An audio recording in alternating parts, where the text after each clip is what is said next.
का सिद्धांत भी एक है, the law of causation, the law of Karma. Matter के मैटेरियल लेवल पर इसको कॉजल इफेक्ट का लॉ कहते हैं, लॉ ऑफ कॉजेशन, और जिससे लाइफ गवर्न होती है उसको लॉ ऑफ कर्मा कह देते हैं, क्योंकि मैटेरियल लेवल पर तो सिर्फ फिजिकल एक्शन और रिएक्शन है, और लाइफ के लेवल पर उसमें फिजिकल एक्शन रिएक्शन ही नहीं है, बल्कि thoughts, thinking, feelings, intentions, motive, वो बहुत सारी चीजें हैं, इसलिए वो बहुत कॉम्प्लिकेटेड हो जाता है। मैटेरियल लेवल पर तो ये है, आपने उसको मारा, पत्थर उस पर चोट मारी तो उससे एक्शन रिएक्शन उतना ही उसने रिएक्ट किया, वैसे ही आपको लगेगी। लेकिन यहां तो फिजिकल एक्शन ही नहीं है ना, यहां तो यदि कोई आदमी घूसा मारता है किसी को तो खाली इससे तक लिमिट नहीं कि घूसा मारा, घूसे के पीछे उसका इंटेंशन मारने का है या बचाने का है। कई पागलों को थप्पड़ मारा जाता है उनकी सेंस को वापस लाने के लिए, चाकू से पेट काटा जाता है ऑपरेशन करने के लिए, बचाने के लिए, चाकू से पेट काटा जाता है किसी को मारने के लिए।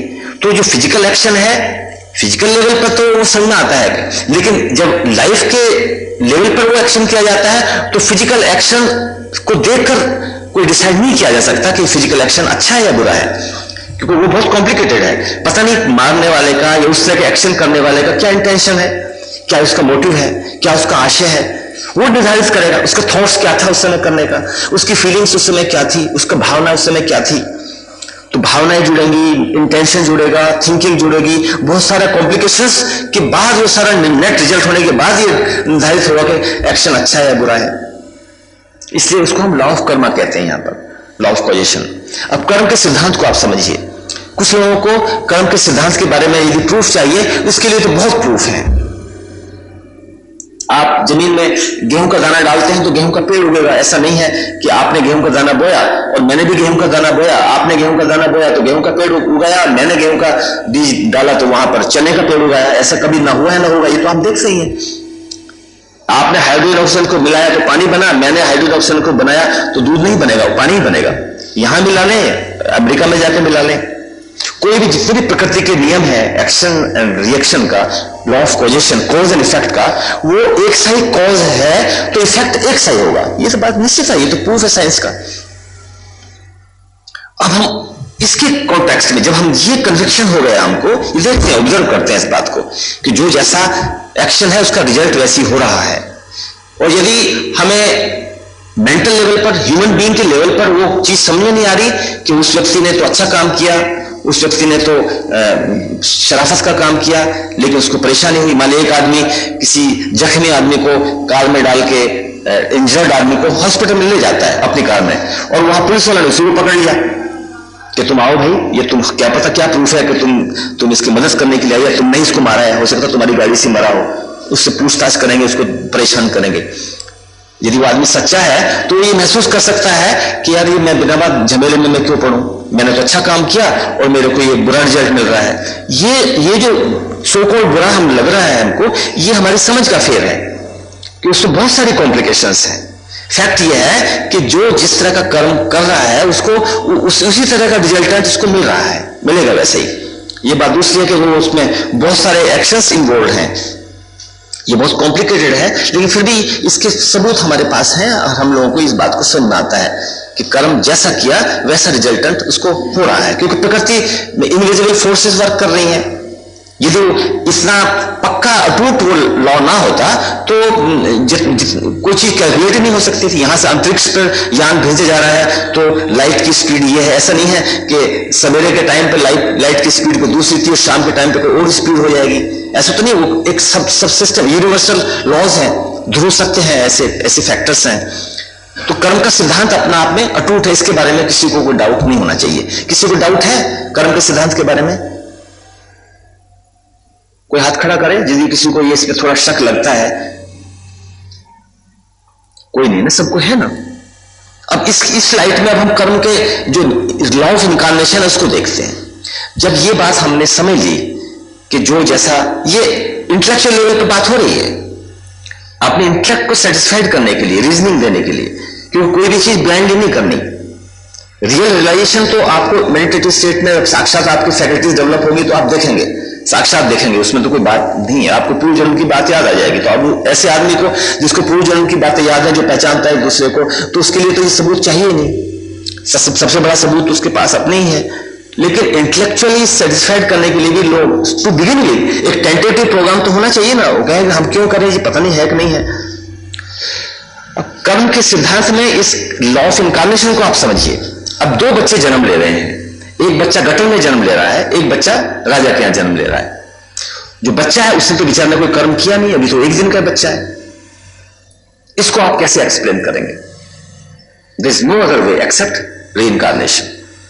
कोई और दूसरा कोई आंसर है, चांस नहीं कह सकते। कोई नेचर में कई लोग ये कहते हैं, साइंटिस्ट कहते हैं चांस की बात है। एक साइंटिस्ट से हमारी बात हो रही थी, कह रही ये तो चांस की बात है, उस बच्चे ने राजा के यहां जन्म ले लिया, दूसरे बच्चे ने। लेकिन नेचर में there is nothing by chance. Nature में कोई चांस नहीं है, नेचर में कोई लक या अनलक की बात नहीं। जो भी है डिवाइन प्लान के अंदर हो रहा है, चांस नहीं है। चांस यदि होता तो कभी ना कभी चांस ऐसा भी हो जाता है, हाइड्रोजन ऑक्सीजन को मिलाने से दूध बन गया होता, एक बार तो बनता। चांस नहीं है उसमें। There is nothing, no such thing as chance, incident or accident in nature. Everything is a planned way in a systematic law. तो चांस तो नहीं है, वो बच्चे का जन्म चांस नहीं है, और कर्म भी वहां नहीं है उसका बेचारे का। कोई एक दिन के बच्चे ने क्या कर्म किया है, उसको पनिशमेंट आप ये भी नहीं कह सकते कि नहीं इसके कर्म खराब है इसलिए इसको वहां जन्म दे दिया। कर्म तो उसने किया ही नहीं। एक दिन का बच्चा बेचारा क्या कर, पेट के अंदर 9 महीने रहा है, वहां भी उसने कोई कर्म नहीं किया। और मदर के यदि कोई कर्म है खराब मां बाप के, तो उनके सामने आना चाहिए। बच्चा क्यों बेचारा सफर कर रहा है? कई बच्चे जन्म से पैदा होते हैं, उनके कैंसर फोड़ा होता है। एक हमारे यहाँ गांव में बच्चे का जन्म हुआ, पीठ में इसको फोड़ा था। डॉक्टर ने डायग्नोस किया इसकी पीठ में ये जो फोड़ा है ये मैग्नेंसी है, ये कैंसर फोड़ा है। 2-4-10 दिन महीना तक बेचारा दुखी रहा बच्चा। कई बच्चे पैर उनके उलट पलट हो जाते हैं, डिसेबल्ड पैदा होते हैं। तो यदि वो 2-4 महीने के बाद उसमें कोई डिफॉर्मिटी आती है तो हम ये मान सकते थे कुछ बच्चे का जन्म के बाद कर्म शुरू हो गया। लेकिन हम उस मोमेंट की बात करें, आज इसी सेकंड जिस बच्चे का जन्म हो रहा है उसके पीछे और क्या रीजन हो सकता है? कर्म के सिद्धांत में जब हम इसके सापेक्ष में देखते हैं तब यही निश्चित होता है कि इनका लाइफ इज कंटिन्यूटी, लाइफ की कंटिन्यूटी है। आज नहीं जन्म हो रहा उसका, बल्कि लाइफ इसकी चेतना पीछे से आ रही है। उसने का जो एसेंस था उसी के हिसाब से उसको कुछ को यहां भेज दिया, कुछ को वहां भेज दिया, कुछ को वहां भेज। चांस की बात नहीं है उसमें, प्लान्ड है कि किस बच्चे को कहां भेजना है, किसका कहां जन्म लेना है, वहीं से रहकर उसको सीखना। एक बात और भी है कर्म के सिद्धांत के साथ साथ कि कर्म के सिद्धांत में पनिशमेंट और रिवार्ड नाम की चीज नहीं है। हमें देखने में लगता है कि पनिशमेंट और रिवार्ड है, लेकिन हर पनिशमेंट और रिवार्ड के पीछे उसका हित छुपा हुआ है। यदि उसको पनिशमेंट भी मिल रही है तो रिफॉर्मेटिव थ्योरी है। नेचर, प्रकृति के जो लॉर्ड ऑफ कर्म है वो हमें ठीक राह पर लाना चाहते हैं, इसलिए हमको थप्पड़ मार रहे हैं, इसलिए हमको हैमरिंग हो रही है। जैसे मां अपने बच्चे को थप्पड़ लगाती है तो उसके पीछे पनिशमेंट देखने में लगता है कि मां ने पनिशमेंट दिया, पिताजी ने पनिशमेंट दिया, टीचर ने, अध्यापक ने विद्यार्थी को पनिशमेंट दिया, बेंच पर खड़ा कर दिया। आम भाषा में हम उसको कहते हैं। लेकिन इस पनिशमेंट के जो पीछे है, पीछे उनका प्रेम है, उनका कंपैशन है, उनकी हेल्पिंग एटीट्यूड है। वो उस बच्चे की हेल्प करना चाहते हैं जो शरारत कर रहा था या नहीं अपना ध्यान दे रहा था पाठ पर या ठीक पे, इसलिए उसको डांट के, थप्पड़ मार के, बेंच पर खड़ा करके उसके हित की बात की जा रही है। इसलिए जो लॉ ऑफ कर्म है वो कंपैशनेट है, फुल ऑफ कंपैशन। उसको हम बुरा ना माने उसकी बात का। यदि किसी को हैमरिंग आ रही है, दुख आ रहा है, तो भगवान का शुक्रिया अदा करो कि मेरे को ये कष्ट आया, दुख आया, इससे मैं अपना लेसन लर्न करूंगा। उस सिचुएशन से भागो नहीं, वही सिचुएशन आपके लिए बेस्ट सूटेड प्लेस है, वहीं से आप अपना नेक्स्ट लेसन लर्न करोगे। जबरदस्ती इन्वाइट ये नहीं करना कि भाई दुख भी अच्छा है तो जबरदस्ती दुख को इन्वाइट करें, नहीं। यदि जो चीज आ गई है और वो जो नेचर की तरफ से जो प्रदत्त हुई है, जो नेचर की तरफ से आपको गिफ्ट मिला है, उस गिफ्ट को एक्सेप्ट करो। गुरु नानक देव ने कहा था, दुख दारू सुख रोग। जो दुख है वो आ रहा है, वो दारू का काम कर रहा है, रियली। और ऐसे ऐसे संत हैं वो उसको एक्सेप्ट करते हैं, उसको भी कहते हैं प्रभु तेरी इच्छा पूर्ण हो, प्रभु तेरी इच्छा है ये। मतलब वो इच्छा जो है, उसकी इच्छा तो उसकी कंपैशनेट है, बेनिफिशिएंट है, वो हमारे लिए फायदेमंद है। उस स्थिति में हम रह के कुछ अच्छा सीखेंगे। इसलिए कर्म के सिद्धांत और लॉ ऑफ कर्म जो इनकारनेशन है, इसको साथ हम दोनों को एक साथ मिला के जब स्टडी करते हैं, ये इंटेलेक्चुअल लेवल की स्टडी की बात कर रही है, जिनको प्रूफ मिलना शुरू हो गया, जो उसके लिए पक्का प्रूफ तो वही है, आप मेडिटेशन में जाइए, आप अपने इनर जो चिप्स है, इनर जो आपके परमानेंट एटम है, आपके जो कॉजल बॉडी में जो कॉजेज हैं, वो मेमोरी है, उसको साथ कांटेक्ट कर लीजिए, आपको याद आ जाएगा, तो बात ही खत्म होगी। तो लेकिन जिनको नहीं है, जो शुरू करना चाहते हैं, उनको ये बात हम इंटेलेक्चुअल लेवल पर भी प्रूफ ये दे रहे हैं कि वास्तव में रीइंकार्नेशन है। यदि रीइंकार्नेशन नहीं है तो इसका कोई और कारण नहीं हो सकता। जो दो बच्चे एक ही माँ बाप के, यहां दो बच्चे जुड़वा पैदा होते हैं और दोनों की तकदीर, दोनों का लक, दोनों का वो अलग अलग होता है। साइंस कहती है हेरिडिटी एंड सोशल एनवायरनमेंट, यही बच्चे के साथ रहते हैं, जो मॉडर्न साइंस है। लेकिन आध्यात्मिक साइंस कहती है एक थर्ड फैक्टर भी है, जो मॉडर्न साइंस उसको कैच नहीं कर पा रही। थर्ड फैक्टर है उसकी आत्मा का संस्कार, जो आत्मा पीछे से लेकर आई है, जो उसका प्रारब्ध है, उससे उन दोनों जुड़वा बच्चों के लिए तो हेरिडिटी तो एक है, दोनों एक ही मार्ग से जन्म लिया है, दोनों के पिता भी एक ही हैं। हेरिडिटी यदि है, वो दोनों की इनहेरिटेंस सेम है। सोशल एनवायरनमेंट भी दोनों का सेम है, उसी आंगन में खेलते हैं, उसी बिस्तर पे बेचारे लेटते हैं, पड़ोस में दोनों उसी पड़ोस में जाते हैं, उसी स्कूल में दोनों का एडमिशन हो रहा है। तो सोशल एनवायरनमेंट जो है वो भी दोनों का सेम है। फिर भी उन दोनों के अंदर बहुत डिफरेंस होता है, जमीन आसमान का डिफरेंस होता है जुड़वा बच्चों के अंदर भी। उनकी थिंकिंग, उनकी फैकल्टीज, उनकी जो क्वालिटीज हैं, क्वालिटेटिव एस्पेक्ट को देखते हैं तो आप देखेंगे कि एक बच्चा बहुत इंटेलिजेंट है, एक थोड़ा कम इंटेलिजेंट है, उसमें डिफरेंस आना शुरू हो जाता है। बाहरी फिजिकल बॉडी तो चूंकि हेरिडिटी से मिली है, फिजिकल सिमिलरिटी तो उसमें होगी, लेकिन उनकी जो इंटरनल जो फिजिकल जो एक्सटर्नल मेंटल बॉडी उनको इस माँ बाप से नहीं मिली, क्योंकि इन माँ बाप से तो उनको फिजिकल बॉडी मिली है। ये जो माँ बाप है, ये तो इसकी फिजिकल बॉडी के माँ बाप हैं। जो उसके और 3, 4, 5, 7 शरीर है, उसके ये माँ बाप नहीं है। 7 शरीरों में माँ बाप ने हमें एक शरीर दे दिया, 6 शरीर तो हमें कहीं और से मिले हैं, उनका अपना इफेक्ट है। तो इसके अलावा और कोई कारण नहीं है कि आत्मा पहले से कंटिन्यूटी है, वो पहले भी थी, अभी भी है, पहले भी उसने जन्म लिया और अब फिर जन्म ले रही है और आगे फिर जन्म लेगी, और जन्म तब तक लेती रहेगी। फिर इसके साथ उसको साथ जोड़े, लॉ ऑफ इवोल्यूशन, विकास के सिद्धांत के साथ जोड़े कि तब तक ये जन्म लेती रहेगी, तब तक वो विकास पूरा करते करते अपने उस अस्तित्व को, अपने सोर्स को, जहां से वो निकला है और जो उसका वास्तविक स्वरूप है, उसका वास्तविक स्वरूप है परफेक्शन, लिमिटलेस, बाउंडलेस, परम आनंद, जॉयफुल ब्लिस स्टेट में। और जब तक वो उस स्टेट में नहीं रिटर्न होकर उस रियलाइजेशन में नहीं आता, तब तक ये इस रिग्मा रोल में, इस पचड़े में बार बार इनकारनेशन के चक्कर में फंसा रहेगा। तो 6 लॉ हो गए। 7वां लॉ है लॉ ऑफ कंपैशन, ये लॉ ऑफ लव। ये जितना भी ये है, ये सब उसका प्रेम है, प्रभु का प्रेम है, ये सब कंपैशन है। कोई भी इसमें पनिशमेंट के तौर पर नहीं है, बल्कि law of compassion, law of compassion को कंपेंसेशन के रूप में भी मानते हैं। ये भी लॉ ऑफ कंपेंसेशन भी आपसे, फिर इनकी जो 7 ग्रेट लॉ है, सप्तरी लॉ इसको कहते हैं, 7 ग्रेट लॉ ऑफ नेचर, ये फिर फर्दर इनके डिविजन्स होते हैं, सब डिविजन्स हैं, उसमें फिर बहुत सारी बातें आगे आती हैं।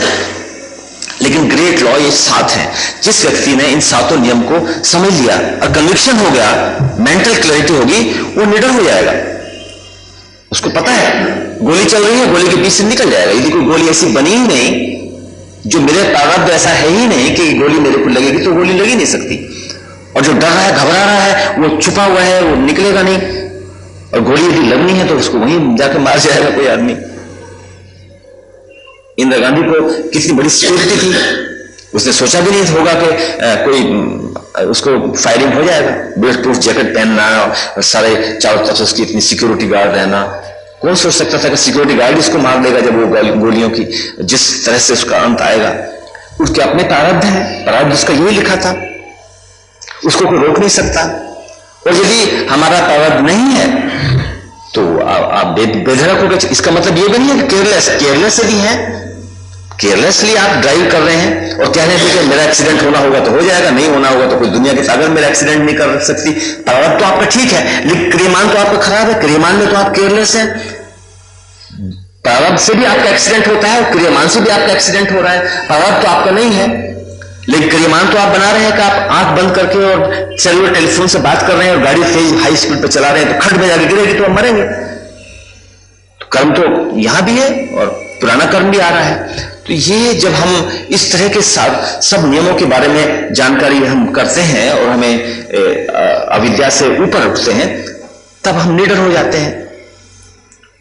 ध्यान में फिर इस तरह की बात नहीं जाएंगे, घबराहट नहीं होगी, थिंकिंग नहीं होगी, एंग्जाइटी नहीं होगी कि पता नहीं क्या होगा, बच्चा स्कूल गया, आया होगा कि नहीं आया होगा, 2-4 महीने के लिए तो है, सर्विस छूट गई, 4 महीने के बाद क्या खाएंगे, डिसमिसल हो गया है, अब पता नहीं दूसरी सर्विस मिलेगी कि नहीं मिलेगी, डिग्रियां प्राप्त कर ली हैं लेकिन सर्विस नहीं मिली है, बेटी बड़ी हो गई है, पता नहीं उसके लिए लड़का मिलेगा कि नहीं मिलेगा। ये जो एंग्जाइटी, एक बिना बात की थिंकिंग, आप अपना एफर्ट्स काम करना एक बात है, पुरुषार्थ करना एक बात है, लेकिन पुरुषार्थ के पीछे जो फियर हमें जुड़ा रहता है, प्रकृति के नियमों के बारे में जो हमारी अज्ञानता, इग्नोरेंस है, उससे जो रुकावट आ रही है, उससे जो डिस्टॉर्शन हो रहा है, उससे जो लिमिटेशंस हमारे ऊपर आरोपित हो रही है, उससे जो हमारे विघ्न आ रहे हैं ध्यान की स्थिति में, वो आने बंद हो जाएंगे। तो आप आधा घंटा 1 घंटा के लिए आप अपने आप को शांत चित्त में, साइलेंस में ले जा सकते हो। ठीक है, 24 घंटे हैं, 24 घंटे में आप 23 घंटे प्रॉब्लम्स को डील करेंगे, लेकिन अभी 1 घंटे के लिए कौन सी बातें दी, आपने 1 घंटा वो प्रॉब्लम पर कंसंट्रेट नहीं किया जो आपकी बर्निंग प्रॉब्लम है, फैमिली की, देश की, समाज की, आपके बच्चे की, उसको बाकी जो 23 घंटे हैं, 23 आवर्स, उसमें डील करिएगा। 1 घंटे के लिए तो आप उसको अलग सेट असाइड कर सकें। ऐसी कैपेबिलिटी तभी आएगी जब आपको ये सारा का सारा क्लैरिटी होगी, मेंटल क्लैरिटी, क्योंकि मेंटल जो मॉडिफिकेशन है माइंड से हो रही है, माइंड डिस्टर्ब कर रहा है, इसलिए माइंड को ही समझा रहे हैं हम। ये जो हम अभी जो बात की है इंटेलेक्चुअल डिस्कशन की बात है, इंटेलेक्ट को अपने को समझा रहे हैं, माइंड को अपने को समझा रहे हैं कि तू चिंता ना कर, तू परेशान ना कर, खुद भी परेशान हो रहा है, मुझे भी परेशान कर रहा है, जो होगा ठीक होगा। तो जब ये 5 बातें हमारी समझ जाती हैं, राग द्वेष नहीं है, हमें अट्रैक्शंस रिपल्शंस नहीं है, बहुत ज्यादा तृष्णा, डिजायर्स, एम्बिशंस उतनी नहीं है, शांत चित्त है। एम्बिशन का मतलब ये नहीं है कि हम काम ही ना करें, वो तो करेंगे, मेहनत करेंगे, जितना अधिक से अधिक अपने उपार्जन कर सकते हैं अर्थ का, धर्म और मोक्ष के रास्ते से, वो जरूर करेंगे, लेकिन उसकी ग्रीड नहीं है, उसका कोई क्रेविंग नहीं है, उसके पीछे बहुत ज्यादा मारामारी नहीं है, वो डिस्टर्ब करती है हमको ध्यान में। राग द्वेष, अस्मिता करता, ये मैं अलग हूं, ये भी हमको बड़ा जोर लगाता है, इसमें भी डिस्टर्बेंस होता है। मैं नाम की एक सत्ता कोई है ही नहीं, अलग मैं नाम की सत्ता, ये जो मैं है, आई एज सेपरेट एंटिटी, मैं और ये सारा संसार, मैं सारे संसार से अलग हूं, ये जो भावना है ये भी फिक्टिशियस है, ये फाल्स है, ये इल्यूजन है। सबसे बड़ा धोखा तो यही है, अलग है ही नहीं। अभी हमने देखा मैटर पार्टिकल कोई अलग है ही नहीं, एक ही बेस एनर्जी से सारे निकले हैं, बेस एनर्जी है। बर्फ के 10 टुकड़े हों, 10 अलग अलग सोचते रहे तो अलग तो है ही नहीं, एक ही है। ऐसे ही हमारे अंदर जो चेतना है, जो लाइफ फोर्स है, जिसको मैं नाम से जानते हैं, जिसको सोल या जीवात्मा कहते हैं, वो अलग नहीं है। जीवात्मा तो सेंटर फोकस है पूरी यूनिवर्सल लाइफ में। ये यूनिटी ऑफ लाइफ का जो लॉ है, लॉ ऑफ यूनिटी, उसमें भी हमने अंडरस्टैंड किया, और यहां पर भी हम अस्मिता उसी की वजह से है। अस्मिता यदि हम समझते हैं, यूनिटी ऑफ लाइफ को समझते हैं, उस प्रकृति के उस विधान को समझते हैं, तो अस्मिता का स्थान ही नहीं है। आई मैं और तू का स्थान ही नहीं है यहाँ, क्योंकि सब एक ही है, सब कुछ एक ही बात है। ये बातें इसलिए हम लोग कर रहे हैं कि ये बातें ध्यान में सहायक हैं, इससे मेंटल क्लैरिटी होती है। माइंड डिस्टर्ब करता है आपको, तो माइंड को समझाने के लिए ही ये सारी बातें कही जा रही है। अभी हमारे पास टाइम है 20 मिनट। आपका ये जो हमने सप्तरी लॉ के बारे में बात किया, मेडिटेशन के बारे में कुछ थोड़ी सी बातें की और प्रैक्टिकल किया, आपका कोई इससे संबंधित कोई क्वेश्चन है तो आप पूछिए, या कोई शंका है या कोई क्लैरिफिकेशन आपको चाहिए। दूसरे सब्जेक्ट को टच ना करें, इसी सब्जेक्ट पर रहें तो ज्यादा अच्छा रहेगा। यस, बहने कुछ पूछें? कल तो बहुत क्वेश्चन पूछे थे, बल्कि आज कोई नहीं पूछ रहा। एक बार प्रश्न किसी ने पूछना शुरू किया और दूसरे पे पूछने शुरू कर देंगे। पहले ही प्रश्न पूछना जरा मुश्किल लगता है कि इस चुप्पी को कौन तोड़े।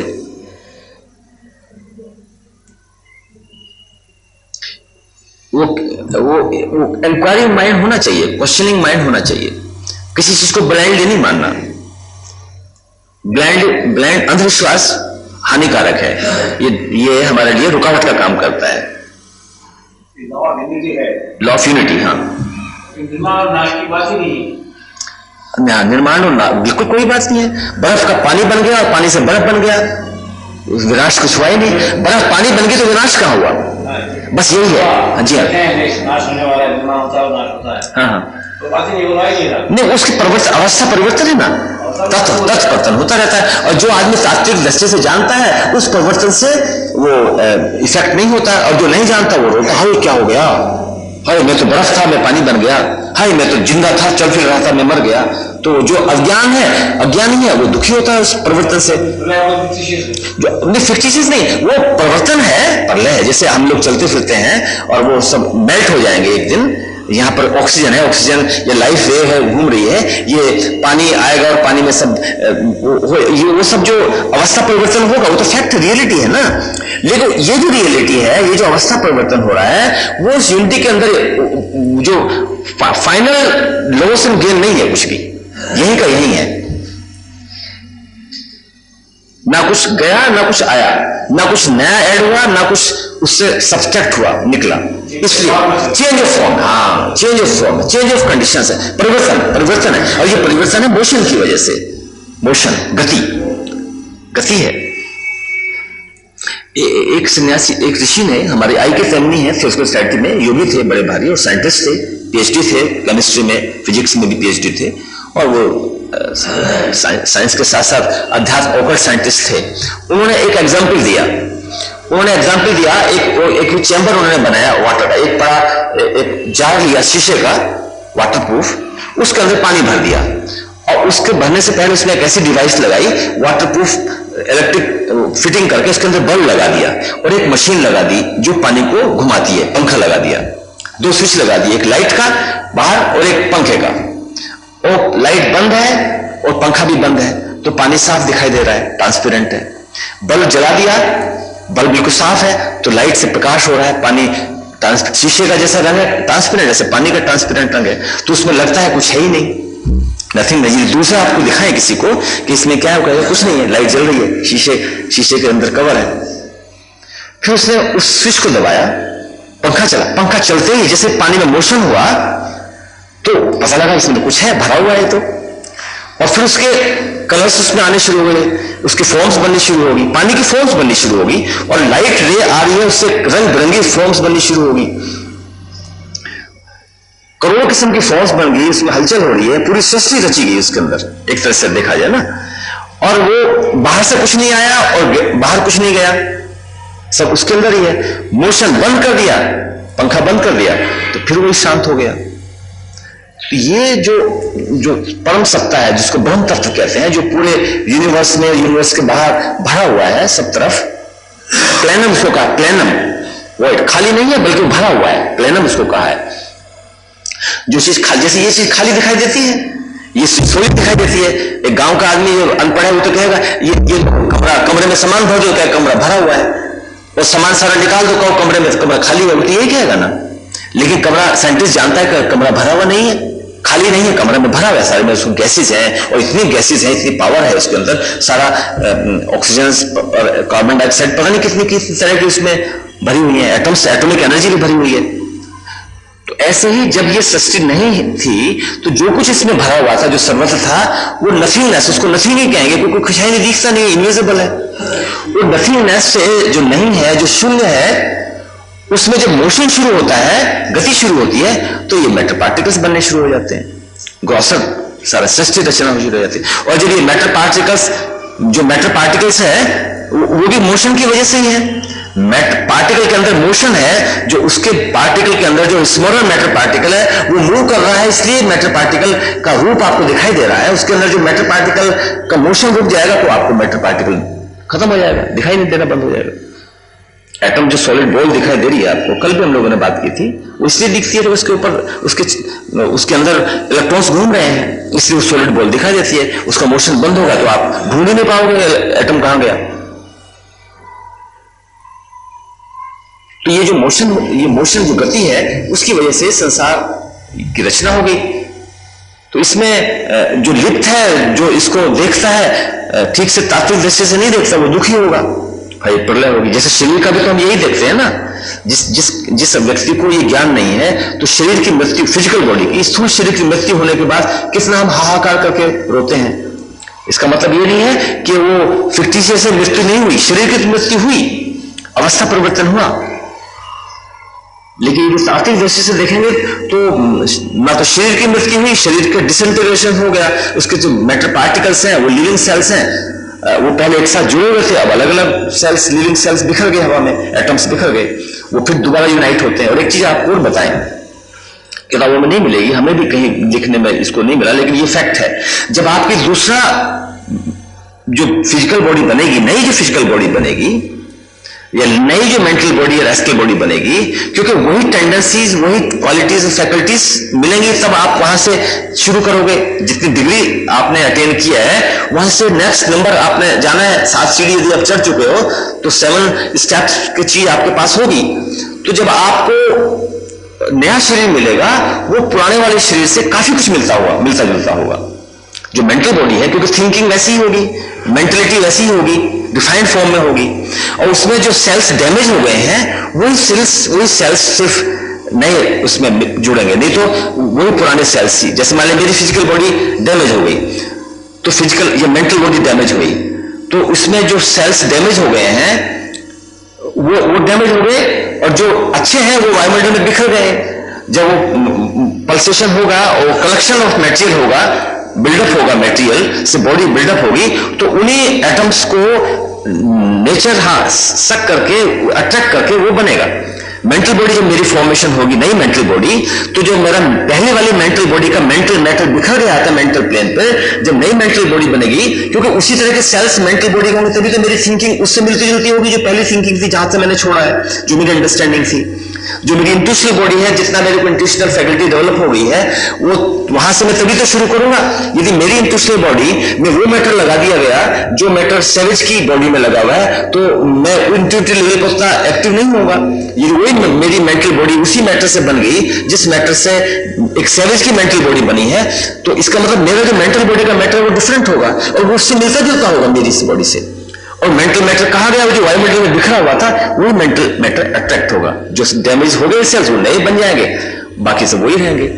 मोटर गाड़ी के यदि पुराने पार्ट्स जो खराब हो गए वही सिर्फ रिप्लेस होगा, बाकी वो पुराने पार्ट्स वही होंगे। वो अब जब तक वो वायुमंडल में एक्सट्रैक्ट रहेगा, वो घूमता रहेगा, वो इसको अट्रैक्ट हो जाएगा। पल्सेशन जो परमानेंट एटम है, पल्सेशन होती है, उसमें वाइब्रेशन होता है, वो वाइब्रेशन से मैटर अट्रैक्ट होता है और फॉर्मेशन होती चली जाती है, वो मेंटल बॉडी बन जाती है, ऐसे एस्ट्रल बॉडी बन जाती है। और मां के पेट में जो बच्चा बन रहा है, हालांकि कहने के लिए हमारा उससे कोई रिलेशन नहीं है मोटे तौर पर, बच्चा कहां से आया है, लेकिन जैसी उस बच्चे की टेंडेंसी है, यदि वो म्यूजिशियन है, उसके माइंड में और फिजिकल उंगलियों में वो म्यूजिक का इंटरेस्ट है, या वो व्यापारी है या आध्यात्मिक नेचर का व्यक्ति है, तो उसको उसी तरह के माँ बाप के यहाँ जन्म मिलेगा जो उस तरह की टेंडेंसी देके उसको उस तरह से मिलती जुलता शरीर उसको दे सके गिफ्ट में। तो जो हमारा जन्म होता है वो भी डिवाइन प्लान के अंदर है, मैच, हाँ बिल्कुल मैच करता है। इसलिए और पुराने लिंक भी होते हैं, जिन व्यक्तियों को आप अपने मदर फादर के रूप में चुनते हो, वो उनका आपसे लिंक होता है। और कई परिवारों में तो यहां तक होता है, बाबा जी गए, शरीर छोड़ के चले गए, अभी बाबा जी के बेटे का जो मतलब ग्रैंड चिल्ड्रन जन्म लेने वाला है, तो ग्रैंड चिल्ड्रन, बाबा जी ग्रैंड चिल्ड्रन के रूप में उसी परिवार में आ जाते हैं। ऐसे कि आप, हालांकि इसका कोई प्रूफ नहीं है, आप फिर क्वेश्चन पूछेंगे कि ये क्या प्रूफ है, आप ऐसी बात कह रहे हो, लेकिन हमारे सामने तो ये इस तरह के फैक्टर्स हैं। अच्छा, वो उसी परिवार में क्यों आता है? क्योंकि उसका पुल है, मैग्नेटिक पुल है, हाय मेरा बच्चा, हाय मेरी पत्नी, हाय मेरे वो बेटे और बेटियां, तो उसका अटैचमेंट है वहीं से। तो इनविजिबल वर्ल्ड में जाने के बाद में भी उसका पुल बना रहता है, मैग्नेटिक पुल बना रहता है। जैसे उसको मौका मिलेगा फौरन वो उधर ही आने की कोशिश करेगा। तो कर्म के देवता भी उसी तरह का हिसाब किताब देखते हैं, उसकी अपनी टेंडेंसी, बहुत सारे फैक्टर, एक फैक्टर नहीं बहुत सारे फैक्टर्स हैं। तो जनरली अगले जन्म में या इस जन्म में आप उन्हीं लोगों के कॉन्टेक्ट में आओगे जिनके साथ आपका बहुत अटैचमेंट रहा है, जिनके साथ आपका बहुत प्रेम रहा है, या उन लोगों के कॉन्टेक्ट में आओगे जिनके साथ आपका लेन देन बाकी है, दुश्मनी थी, जिनको आपने चीट किया था अगले जन्म में, वो फिर इस बार आएंगे तो आपको चीट कर जाएंगे। आप तो दुखी हो रहे हैं, देखो मेरे को बिना बात नाहक तौर पर वो मेरे को 10 लाख का चीट कर गया, अब तो कुछ हुआ नहीं। तो कौन जानता है, आप गहराई से जान जाए तो पता लग जाएगा कि कभी ना कभी आपने उसको चीट किया होगा, अब वो आया चला गया। ऐसे बहुत सी घटनाएं हैं, बहुत सी घटनाएं होती हैं कि किस तरह से आपका जो पार्टनर था बिजनेस का वो आपके बेटे के रूप में आया और आपको ऐसे पॉइंट पर लाके छोड़ गया कि आप जीवन भर तरसते रहे, शरीर छोड़ के चला गया। दुश्मन के रूप में आया, दुश्मन कहेंगे आप, लेकिन दुश्मन क्या है, सब मित्र ही हैं, लेकिन वो आपको पाठ सिखाने आया। ऐसे व्यक्ति से हमारी भेंट हुई जिसने बताया। और जब जी फिर डेवलप हुए, मतलब वहीं से जितना डेवलप हो चुका है, क्वालिटीज फैकल्टीज एंड जो हमारी हाँ वो है वो डेवलप होंगी, यस, फिर उस लेवल से फिर आगे बढ़ेंगे। डिस्क्वालिटीज को तो कम करना है ना। देखिएगा, जो डिस्क्वालिटीज हैं वो एब्सेंस ऑफ क्वालिटीज है। जो गुडनेस है, गुडनेस के लिए प्लेस है। नेगेटिव जो इविल है उसके लिए कोई प्लेस नहीं है। Evil is the absence of goodness. ऐसी लाइट अंधेरे में, अंधेरे का कोई एग्जिस्टेंस नहीं है। साइंटिस्ट यहाँ बैठे हैं, कई साइंटिस्ट, उनसे कहें कि अंधेरे का केमिकल एनालिसिस करो, बताओ उसमें कौन सा मैटर है, तो कहेंगे यहाँ तो कोई मैटर ही नहीं है। लाइट का मैटर है, लाइट में फोटॉन्स है, ऐसे मैटर पार्टिकल्स हैं, वो पैकेज ऑफ एनर्जी है। जब वो वहां से हट जाएंगे तो absence of light is darkness. ऐसे ही ओरिजिनली तो हम लोग, हर एक व्यक्ति अच्छा है, जब वो गुडनेस सरफेस पे नहीं आ रही तो हम उसको बुरा कहना शुरू कर देते हैं। गुडनेस तो है ना अंदर, हर एक अंदर वही जीवात्मा है, वही लव है, वही कंपैशन है। जब वो बाहर सरफेस पे नहीं आती तो स्वार्थ खुदगर्जी टपकती है, तो आप उसको कह देते हैं तो बड़ा खत्म बुरा आदमी है। Absence of goodness. इसलिए जो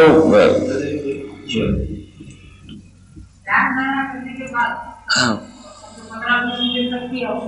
और उसके बाद कुछ समय बाद 2-3 घंटों के बाद फिजिकल बॉडी को